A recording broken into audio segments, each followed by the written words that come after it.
Good evening. Welcome to the December 8th, 2014 Valley View School Board meeting. The roll having been previously taken, if you would, Mr. Gugis, why don't you lead us in the Pledge of Allegiance since Mr. Venegas is absent. You're a military veteran. I ask everybody to stand up and say the pledge with us, please.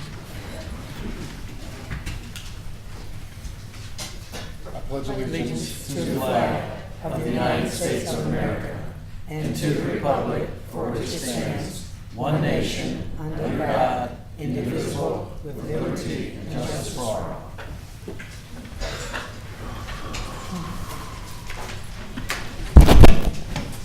Mr. Felice, would you kindly do the board affirmation statements? Our mission is to ensure that all students are prepared for college and a successful life academically, socially, and emotionally, as well as equipped with the necessary tools to have options and make decisions about their long-term goals.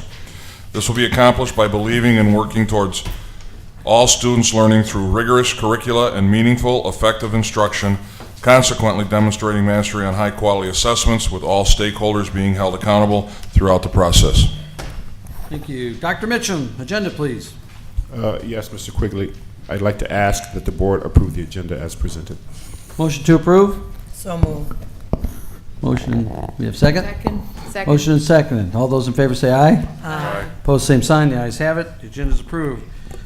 Treasurer's report. Mr. Grizzaffi, if you would, please. Treasurer's Action Report 5.1 is the monthly report for November of 2014, including all usual financial reports, statement of revenue, expenditures, and equity, balance sheets for all of the funds, summary of revenue and expenditures and encumbrances for all of those funds through November of 2014, including the interim obligation payments totaling $4,045,922.79. Also including something you don't typically see is our debt service payment, totaling $22,059,881.25, totaling total interim obligation payments for November of 2014, $26,105,804.04 for your action. Motion to approve? So moved. Second. Motion seconded. Since we're spending money, roll call vote, please, if there's no discussion. Member Campbell, Yes. Member Sikora, Yes. Member Felice, Yes. Secretary Hansen, Yes. Vice President Gugis. Yes. President Quigley. Yes. Treasurer's Action Report 5.2 is the schedule of bills for December 2014. You've got 5 different funds listed there. Total bills payable for the month, $2,668,934.14 for your action this evening. Motion to approve? So moved. Second. Motion is seconded. Any discussion? Hearing none, seeing none. Roll call vote, please. Member Campbell, Yes. Member Sikora, Yes. Member Felice, Yes. Secretary Hansen, Yes. Vice President Gugis, Yes. President Quigley. Yes. The summary of investments, 5.3, property taxes received, 5.4, state funding update through November, 5.5, and the school trust account activity logs through October, 5.6, are all included for information only. If you have any questions, I'd be happy to answer them at this time. The $4 million in the state owes, that's the same as it was last month, basically? Correct. Yeah, it's just give or take 100,000. Correct. Yeah, thank you. Consent agenda items. Dr. Mitchum. Yes, Mr. Quigley. I'd like to ask the board to approve consent agenda items 6.1 through 6.3. 6.1 board meeting minutes, November 24th, 2014. 6.2 executive session meeting minutes, November 24th, 2014. And 6.3 gifts for Bolingbrook High School. Motion to approve? So moved. Second. Motion and seconded. Roll call vote, please. Member Campbell, Yes. Member Sikora, Yes. Member Felice, Yes. Secretary Hansen, Yes. Vice President Gugis, Yes. President Quigley. Yes. Student and staff recognition, Pillars of Valley View. I have an incomplete sheet, so I'm not sure who was up first. Oakview, is that correct? Yes. Oakview. Oh, this is the right one. Okay. Member Campbell, if you would, please.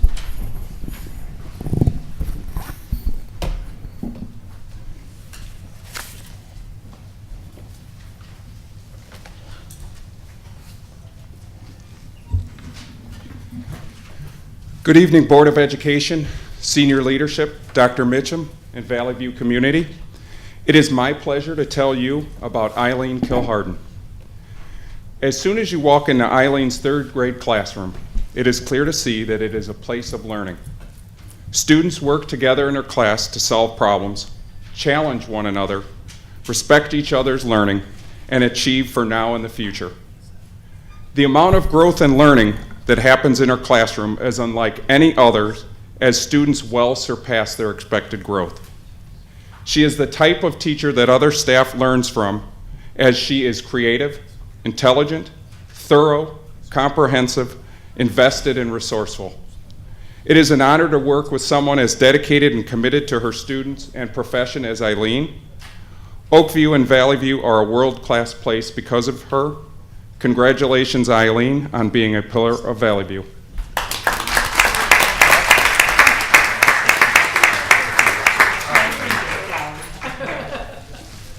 Oh, that's why. Yeah, I got you.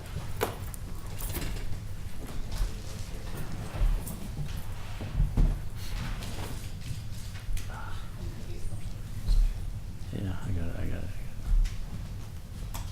Next up, Illinois High School All-State football players. Oh, I'm sorry, Lukancic. Member Felice. If you would, stepping in for Mr. Venegas, who is unable to attend this evening. We're having computer issues, as you can tell.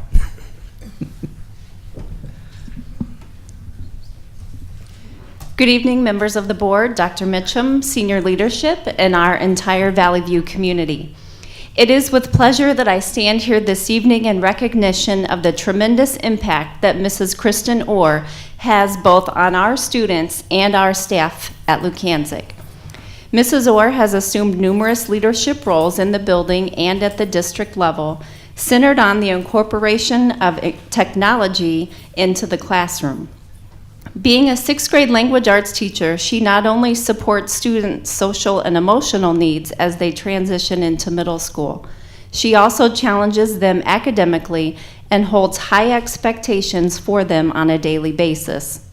Additionally, she coordinates our outreach efforts for our incoming sixth grade students and parents prior to the transition to middle school. Mrs. Orr has truly found her niche with supporting any and everything related to technology in our building. In her role as Google Guru, she is always eager to support staff and students alike with our transition. It is an honor to recognize Mrs. Orr as a pillar of Valley View. Her dedication to our students, staff, and the community is worthy of praise this evening. Congratulations.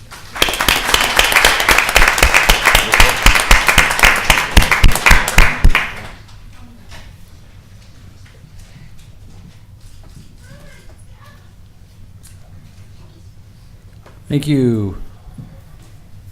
Moving down the agenda, the high school football all-state. I don't know if we're doing Romeoville first or Bolingbrook first.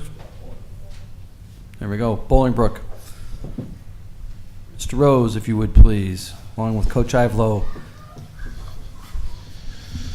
Members of the board, senior leadership, Dr. Mitchum, and members of the community, very proud to have two of our 5 all-state student athletes here tonight. I know Coach Ivelo is going to talk a lot about them and their accomplishments. I will just say that Quincy and Mike are here representing the 5 all-staters, and very, very proud of them and what they've given to Bolingbrook High School, and certainly looking forward to watching them play on Saturdays and even beyond the football field. They're both extraordinary young people, and I think that has a lot to do with their parents, and I know they've been very supportive. So I want to thank Mike and Quincy, and very proud of you for what you've given to Bolingbrook High School. So thank you. And I'll introduce now Coach John Ivelo.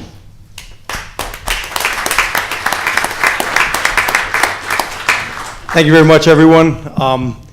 We really enjoy coming here every year and bragging about our kids. That's what I call it. This year we had 5 all-staters selected. 2 of them are with us tonight. The twins, the Huff brothers, are at home meeting with their new head coach, Jerry Kill, as they will both be attending the University of Minnesota. Tuff Borland, he's only a junior this year. He was selected to one of the 8 all-state teams. He had a previous obligation he could not get out of. He could not be here, but you'll probably see him again next year. Then we have Micah Dew Treadway here, who was selected to various all-state teams and also selected as an All-American. At the end of December, he will be participating in the Semper Fidelis All-American Bowl out in California. Another All-American for our stable, I guess you'd say. But they've done a great job, and he'll be attending the University of Notre Dame. And then Quincy Woods over here, an All-Stater for us this year.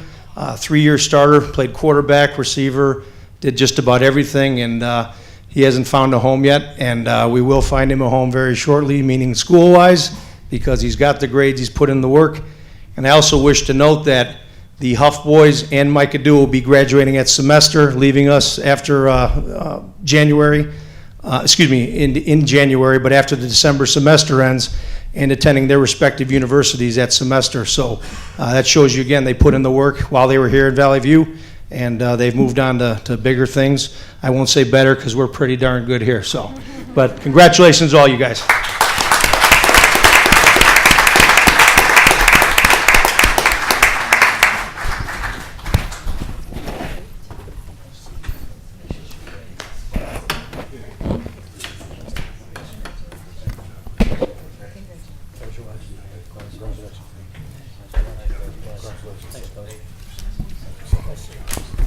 They look even bigger when they got all their gear on. You're standing next to them on the sideline.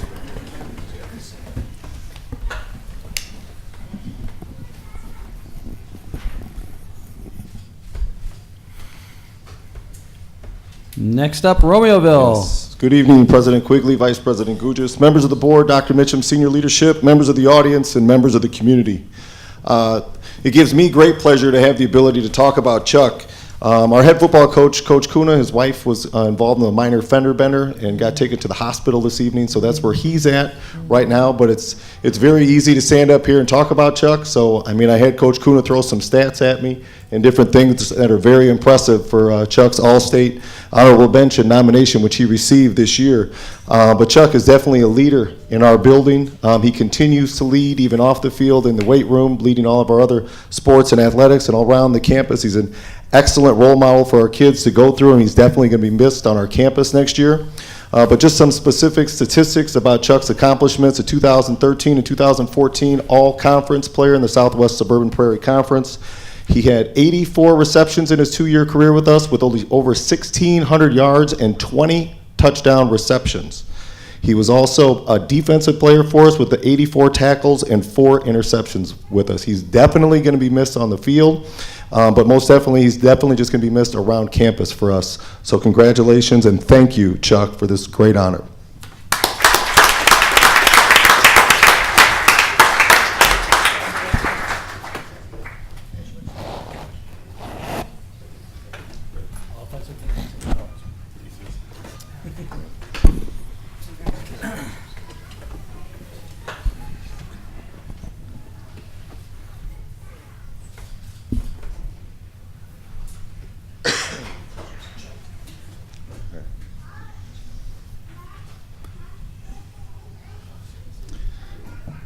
All right.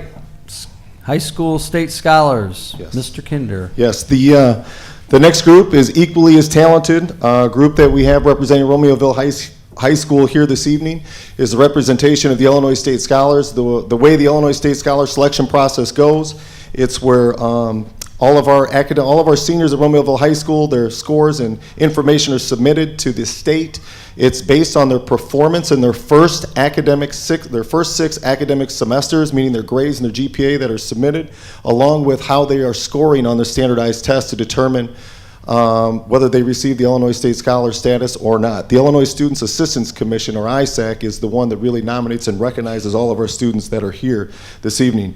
I'm very pleased to say that our group this year did grow by 7. We had 29 last year. This year we have 36. Of that 36, we have 7 of them with us this evening. It's a very busy time of year with choir concerts and band concerts, Christmas things that are going on, also our winter sports and different things that are going on. But with us this evening, I'd like to announce the 7 that are here with us.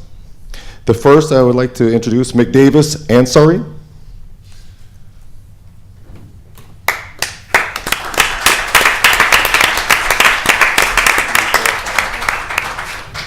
Next, Jillian Crocker.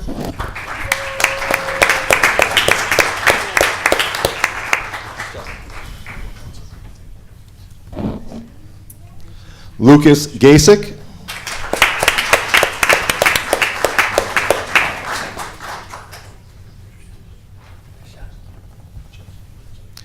Ivan Guerrero.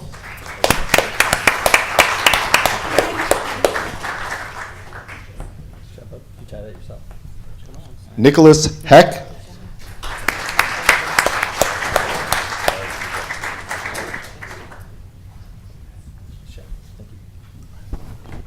Emily Lopez.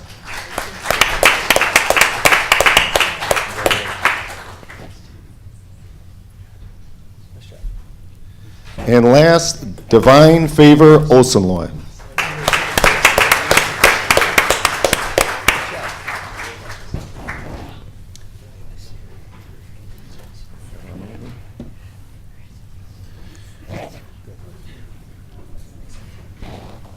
And thank you, board, and definitely thank you, administrative team, for showing up to help to support our students. And we'll go over and just snap a picture real quick. Thank you very much.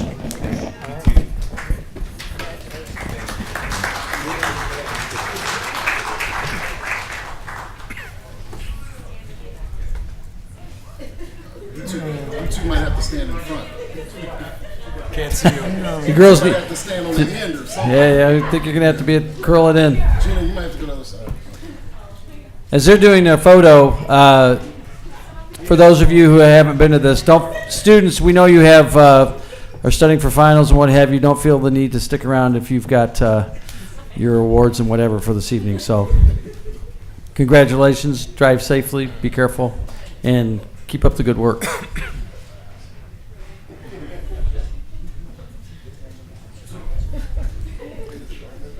We need a box for you guys in the back. It'll be a tall box for some of them.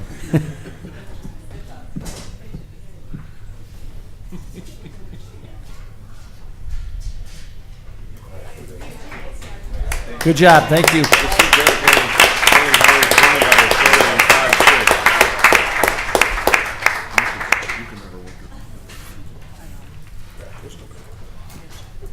Liaison reports, any and all, from my right, from my left. I just have one brief legislative update. The Illinois General Assembly adjourned sine die, which means the end of things. So the this General Assembly is done. They will be returning after the inauguration in the middle of January. There will be no lame duck session, as it were, in early January. There also is the possibility that the governor may call a special session, but in a special session they can only act on singular pieces of legislation, so we don't know if that's going to happen. And there will be a transition of a new governor coming up again in at the beginning of, in the middle of January, and that is it. So what fun, the Senate Bill 16 did not pass. The state income tax will revert back to 3.75 from the current 5 at the end of the year, and the state will have a funding issue. And we are hoping that they choose not to balance that on the backs of local governments such as school districts. We know that the state has underfunded education for many, many years, and them now having a $2 billion plus hole in their budget is going to be problematic. How they're going to solve that problem, we do not know. Like I said before, I hope they choose not to do it on the backs of education. So that is the legislative report. Audience participation up next. Anybody who wishes to address the board, please state your name and where you're from. Good evening. My name is Suzanne Hurdle, and I'm a parent, and I live in Romeoville. I have 3 items tonight. First of all, I noticed in the minutes that the school calendar was approved at the last meeting. Feedback was requested, and I noticed in the report that there was notes on some of the feedback. My husband and I wrote a fairly extensive email with questions that really should have received a response, and we did not get a response to those questions, and we're very disappointed. Steve was hoping to be here with me, but he had to work tonight. So not sure why. It's not the first time that's happened. We've utilized the request of how to give feedback, and some of them, again, are seeking answers and we've never gotten them. So I think that's something that needs to be looked into. Second of all, I know, of course, I'm the one coming and talking, but I've talked to other people in Romeoville, and I feel it's important to remind the board that we are a two-town district. I was very disappointed when I saw that. I thought it was a wonderful program, but I was very disappointed to see that the money raised in the Meters for Change at the Promenade was directed only to Bolingbrook High School. We have 2 high schools in our district. I don't know who was contacted about that program, whether it was administration or the board, but I think as a constituent and as a parent, I think it would have been appropriate to tell the Promenade that is a wonderful gift and we will be happy to split whatever is raised between our 2 high schools. I thought that was unfair. And then lastly, I have great concerns about the discipline policy that's being, I think, read tonight, not voted on. I can't remember if it's being voted on. It's up for second reading and approval this evening. Okay, well then it's my hope that the board will table a vote on this because I think there are a number of issues that still need to be addressed. Number one, I would like to know if a committee that included students and parents was a part of this process for coming up with or adjusting the discipline policy, and if not, why not? Students, particularly at the high school level, are old enough to be involved in a conversation about discipline policy, certainly not the legal part of it, but I think that you'd be amazed at what these kids could give you feedback on. Second of all, I have questions about number 16 on the discipline policy, which states that you'll have discipline if anyone who engages in activity on or off campus that interferes with, disrupts, or adversely affects the school environment, school operations, or an educational function, including but not limited to conduct that may be considered threatening to a staff. I don't have any problem with that, but the wording of this, I think, is a very blurry line. And I think I would like to know who's going to make the decision on if a kid was in a protest against what happened in Ferguson and they were in our community and they got involved in that, could somebody find that engaging in activity that interrupts the school operations? Who's going to decide that? I think that's a really important question, so I would really like to have that answered. And the other one that I'm concerned about is number 7, which deals with subject to search. And it talks about how a student can be disciplined if they're disobeying teachers, staff, or someone who tells them they're subject to search. And I'll just tell you, we've told our son flat out that he is not to submit to a search without his parents there. So it doesn't say that in the policy, and maybe I'm being naive, and maybe that's what it said all along, but it was on the agenda and I read it, so now I know. But I think that's a question I would have. And lastly is one of delegation of authority. One of the things that I've noticed, having kids that have gone through the whole entire system, having just come from the middle school and now in the high school, having talked to teachers, people in security and administration, the concern I have about delegation of authority is the inconsistency in how discipline is handled. So a teacher might handle it one way, an administrator another, and security another. I think that makes it very difficult for students to know exactly what the policy is, what the do's and don'ts are, what the rules are, especially if they're not consistently carried out throughout the system. So those are the concerns that Steve and I had, and we wanted to present those to the board. Again, I really hope that you'll consider tabling the vote on this policy. I think it needs to be reconsidered. Thank you. Mrs. Hurdle, real quick, where did you email your questions on the calendar? Whatever the feedback Okay. placed Well, was. I Like will- I did see a couple of our bullet points on there, but we directly asked questions that were not responded to. Okay, I will follow up on that. The second piece in terms of gifts from outside organizations. We do not tell people that give us money where they have to give it. And that would include when like Sitco donates money to Romeoville High School, we do not split that money with Bolingbrook High School. I think when it that- should be. When that process happens. Typically, these organizations and groups like to donate to the community that they're in.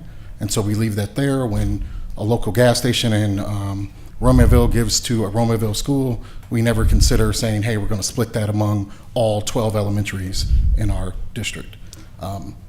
we're just happy that they are choosing to donate to our school. In terms of the tabling, I will make a motion to table that at the appropriate time. I don't know if that motion will pass, but I think there's no reason why that can't have further discussion. Okay, I guess my only response to the question about gifts then is, I don't know if I need to file a Freedom of Information Act request or whatever, but I would like to know what the gifts have been that have been received over the course of the last year for our school district and how those have been distributed through across the board. I think that's fair for us to see. And I hear get what that you're too. saying, I do. But I'm gonna tell you, we the like gifts- money. The gifts are given to where the people want to give the gifts to. I understand that, but I'd like to see, it's a two-town district, and I'd like to just see that. So who do I talk to? Let me know after the meeting. I'd be happy to do that. The district has a Freedom of Information officer, and you Okay. can make a request for whatever records you want that are public, and the I would- district will respond to that within a week. All right, thank Okay, you. thank you. Thanks. And that was brought up, just so you know, to the promenade, and they made their decision. But we can work on them, and maybe they'll flip it next year to Romeoville and switch it back and forth year after year. So, Okay, good evening. I'm Ruby Lofton, a resident of Bolingbrook, and my concern was a little excuse me, picking back on her as far as the nonprofit organizations. And I was wondering when I read in the newspaper about the funds that was given to H2O, how do you come up with who you give the money to? Is it voted on by the community, voted on by the funding that you get from somebody else, that you will give such a large sum to one organization?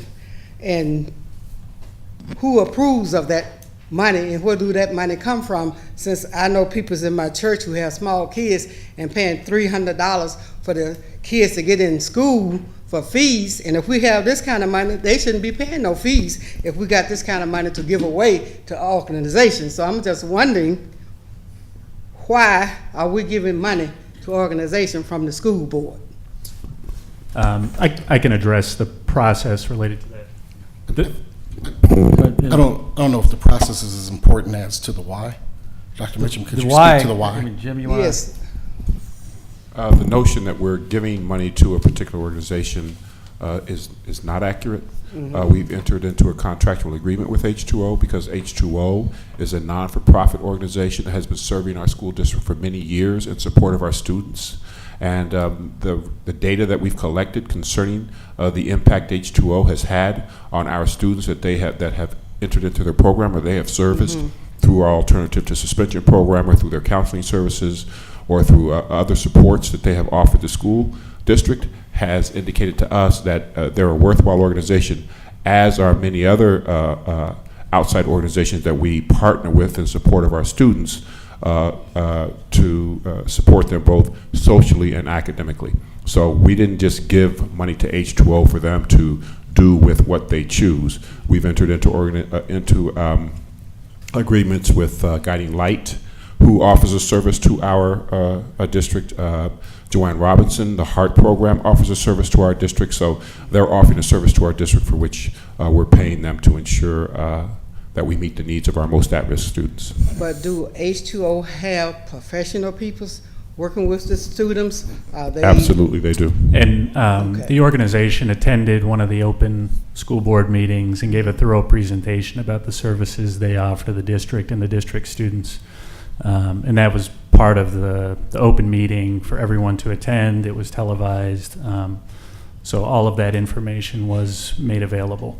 Okay, so nonprofit organization can come at that time that you have that meeting. So is word put out in the community that you could come to this meeting and present yourself to get funding? Our meetings are notified every 2 weeks. There's Yes. notification. And there's Yes. notice given of each meeting 3 days in advance. And there's an agenda published along with that. So everyone in the community has notice 3 days before the meeting is held. Our notice is actually longer than that.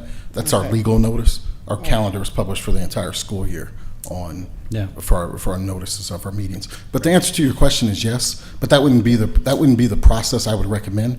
If you have a nonprofit group that you work with that you think helps our students and is in need of some kind of funding, I would suggest that you talk to the local principals of where you help the most kids and work it up from the ground up as these other groups have done. However, you are more than welcome to come at any meeting and present it during this time. But that is how the Heart organization, that is how these other organizations, they kind of grew up grassroots helping students and then saying, hey, we're at this point, we need your support, whether it's been builders clubs, you name it. That would be the way I would suggest, but you are 100% within your right to come to any meeting and present. Okay. And one other thing, the money that we owe the hospital for taxes, have we paid that money back to them already? We are in year 2 of a 4-year repayment schedule. December, this month that we're in, will be the second withholding of tax distributions. We'll have 2 additional payments to be made in December of 15 and December of 16, at which time the payback of the property taxes would be complete. Okay, so that money, that grant money that we gave to the organization, we couldn't use that money, couldn't be used to pay off taxes. We collected taxes over a period of years at a very high rate, probably $1.5 million a year or something from the hospital. $1,287,000, right? Is the amount. That they paid us. They filed a challenge to the actual owing of those taxes. We are now in the process of rebating that back. They allowed us an extra year or 2 to pay it back because the court decree gave us 2 years. That was the original intent, and we negotiated a 4-year payback. We negotiated an extra 2 years with them, so the hurt wasn't so bad. Okay. So Okay, just wondering how other organizations can get funding to. Sure. No problem. And then one last thing, you mentioned student fees. We are working for next year to have a cap, like a family cap on student fees. So we haven't got that all the way set, but we are working on coming up with a family cap. It's really hurting some agreement. of our families out there. The money, the fees that they have to pay. That's kindergarten paying $300. That's a lot of money. So really want to work on it, because a member of my churches, they come to me and asking me about how can they pay all of this money for the kids, and some of them got 3 and 4 kids, and you trying to pay that fee, and the fee is very high. If we could get the fees down, it would really help some. Thank you. Seeing no one else to address the board, moving down the agenda, which I just took a bunch of notes on the back of my agenda. Where are we at? Action reports, student due process. Yes, Mr. President, I'd like to ask that the board approve these items as presented. Motion to approve? So moved. Motion is seconded. We have a second? Second. Please, second. All those, I'm sorry, roll call vote, please, if there's no discussion. Member Campbell? Yes. Member Sikora? Yes. Member Felice? Yes. Secretary Hansen? Yes. Vice President Gugis? Yes. President Quigley? Yes. Assistant Superintendent Kinder. Yes, sir. With Action Report 11.1, we are seeking your approval for our special education extended school year program for the 2015 summer. We presented information on this at the November 24th board meeting. This program is for a limited portion of our special education population who exhibit considerable regression of learned skills and inability to recoup the loss in a reasonable period of time as determined by their individualized education plan. And the budget is reimbursed through IDEA funds, Individuals with Disabilities Act funds, and information is contained in this report. So moved. Second. Motion and second. Any discussion? Hearing none, seeing none. Roll call vote, please. Member Campbell?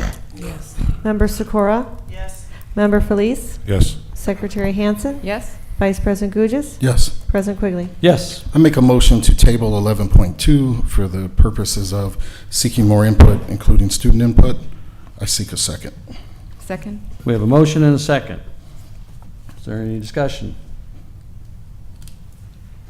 The motion stands. If we have a vote, I vote. All those approve say aye. Aye. Opposed, same sign. Motion's tabled. I just wanted to make one comment regarding that.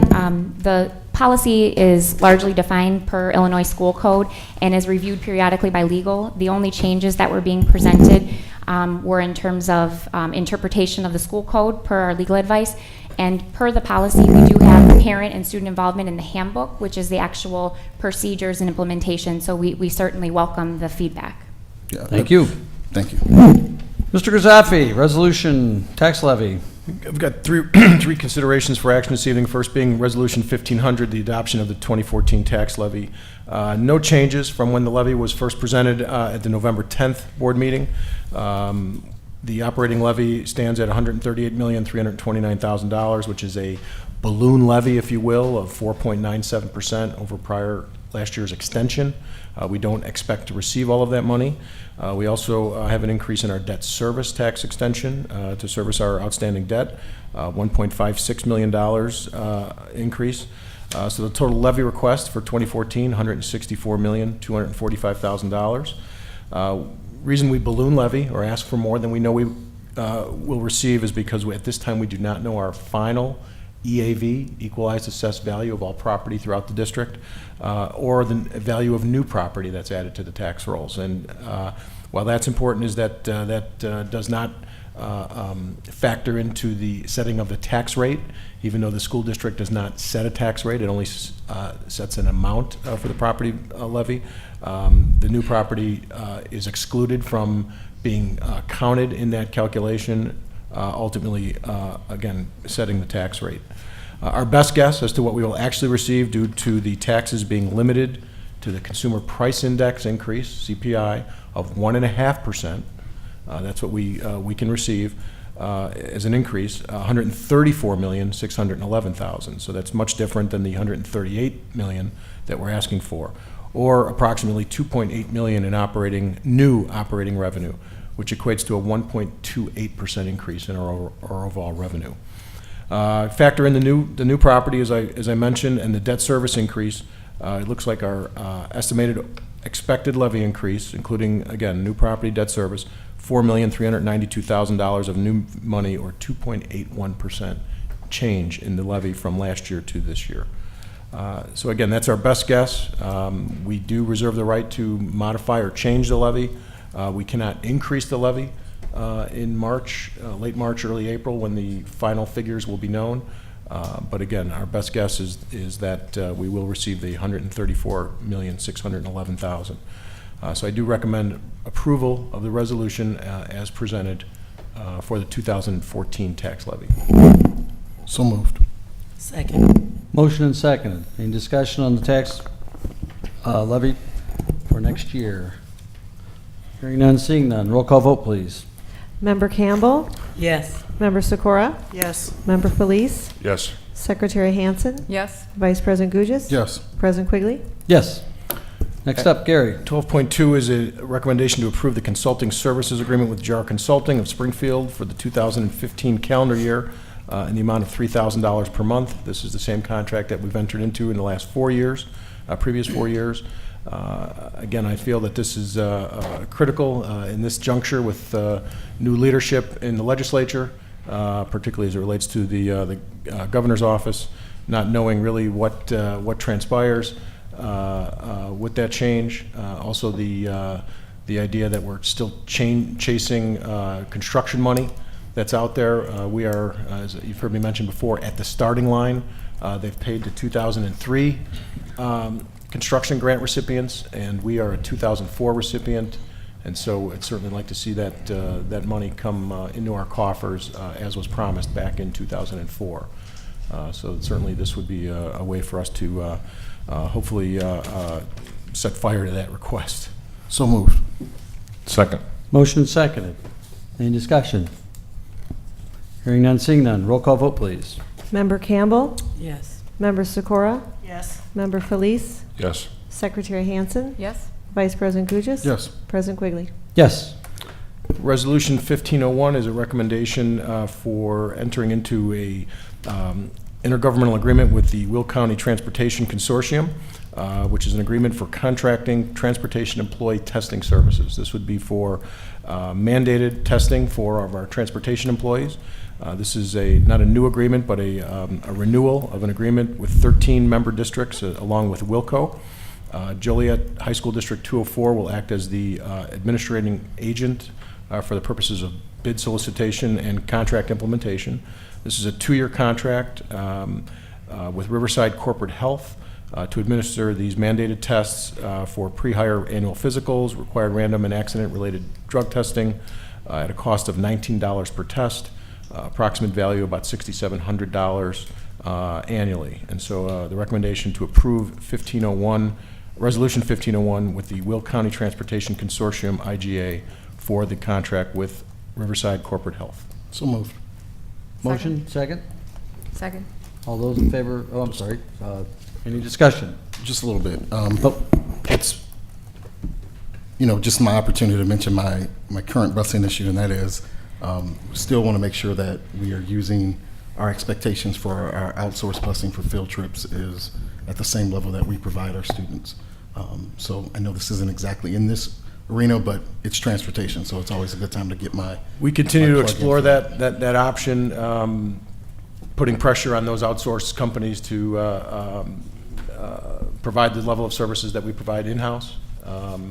Not as easy as you might think, but it continues to be a focus for us, and we continue to put pressure on those outside groups. Thank you.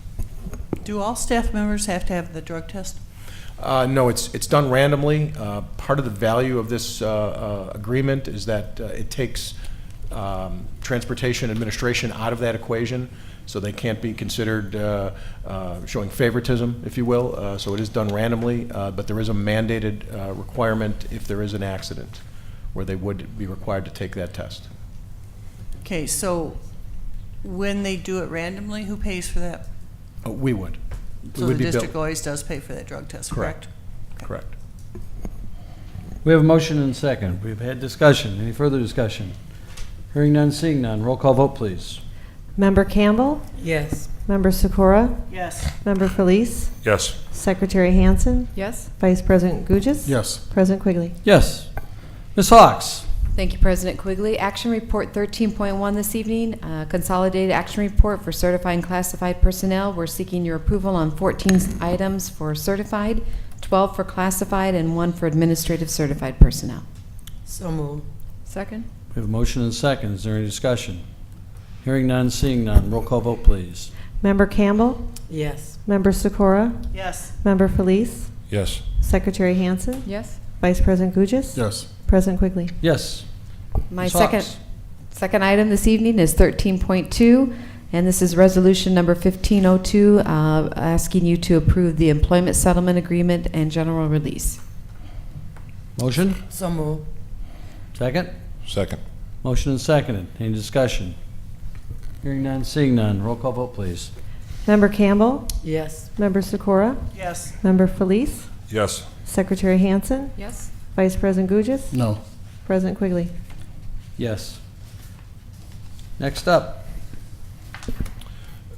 14.1, Superintendent Information Report is the investment report, annual investment report, as is required by our investment policy, prepared by Joanne Borg, our treasurer, director of accounting. Not a whole lot to highlight here. You'll see that this is a report that's dated September 30th of 2014, which represents our high point balance. This would be our largest, our high water mark, if you will, because of the tax distributions that happen June and September. And so you can see there that the market value as of 9/30 was $124 million.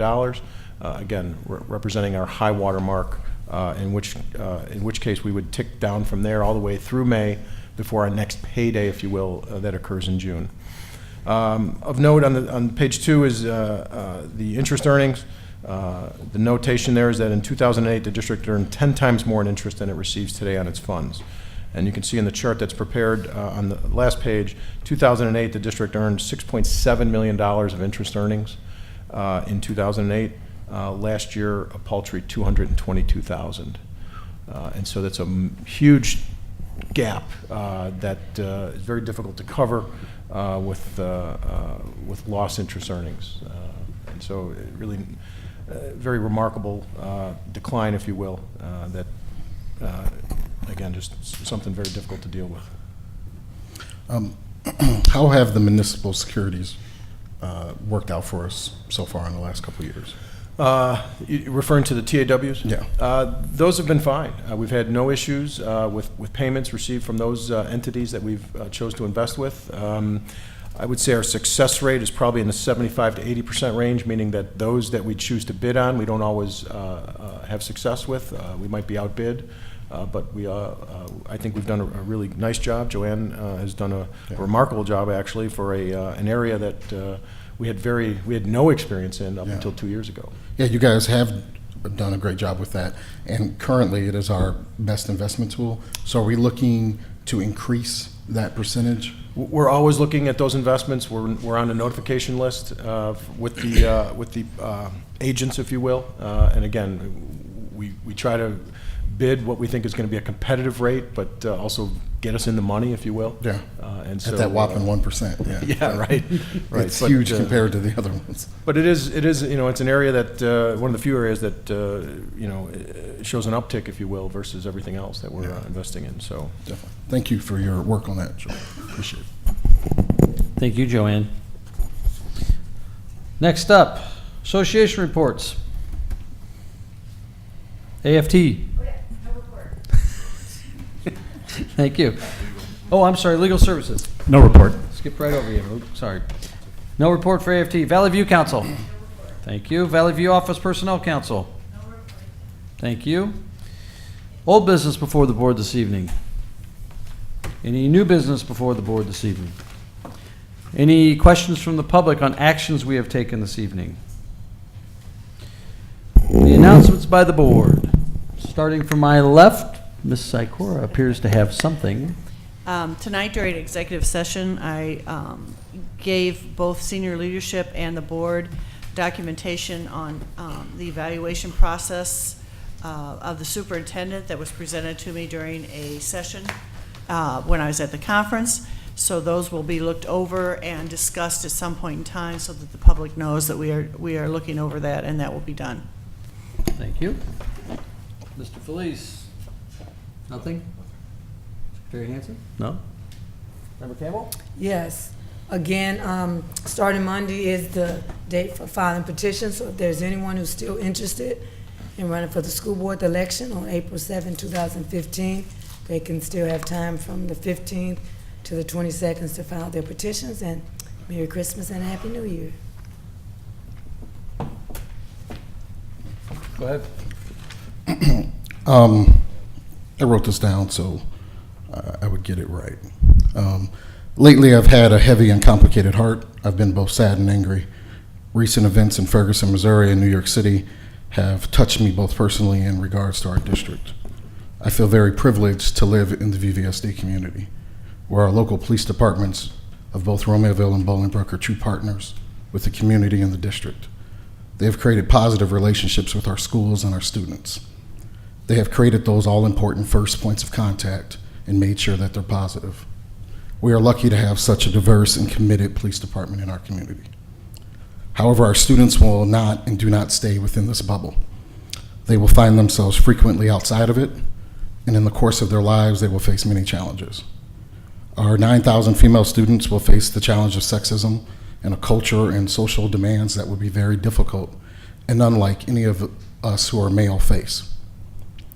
The recent events in regards to the killings of Michael Brown and Eric Gardner are poignant reminders, and they have the symbols to come mean those have been hands up, don't shoot, and the words I can't breathe have become symbols of the struggle that black and brown males face.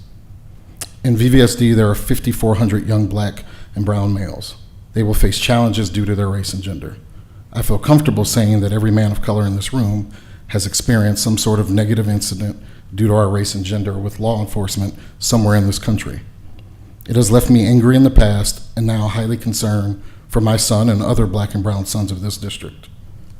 So I think we need to do something. So here's what we can do.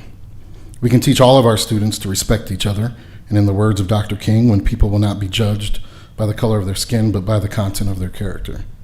We need to continue to refine our processes to give all our kids the best education. Education provides options. Options provide the ability to make choices, and choice is ultimately power. Color blindness should not be our goal. Our differences, while at times challenging, can be the source of our strength. We need not only to respect our differences, but value what those differences can bring to the classroom. 4, we have to stop avoiding difficult conversations. There have been many incidents that I'm aware of, and I'm sure many more that I'm not, within the district where there was a racial context or subcontext, but they went unaddressed. These conversations need to happen, and we need to be no longer afraid of them. And 5, perhaps the most difficult, is that we need to recognize our privilege. I recognize that I have male privilege. I didn't do anything right or wrong. I was born with it. It gives me certain advantages. I need to acknowledge that it exists and make sure that I'm doing things to ensure those born without it are able to have the same access that I have because of it. There are other forms of privilege that need to be acknowledged, and I preface this with the fact that those who have them didn't do anything wrong or right to get them. It doesn't mean that they didn't face challenges in their life or they haven't worked extremely hard for what they've accomplished. But there is a responsibility to act on behalf of those who don't have those same privileges. These are just some of the privileges that exist within VVSD.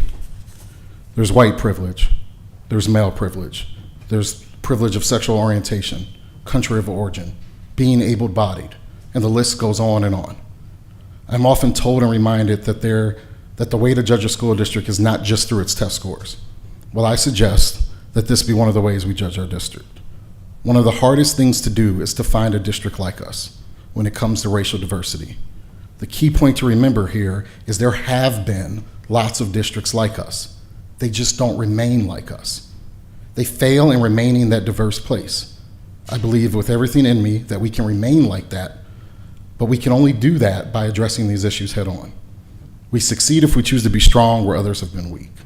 Thank you.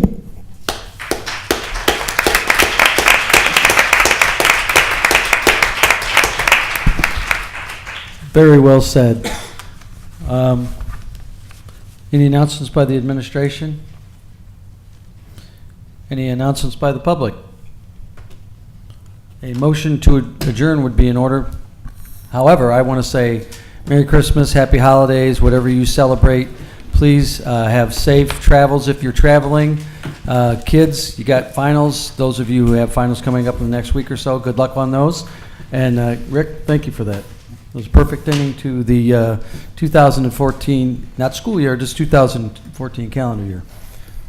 Motion to adjourn would be in order. So moved.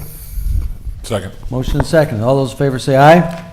Opposed, same sign. Have a great evening. Drive safe. Merry Christmas.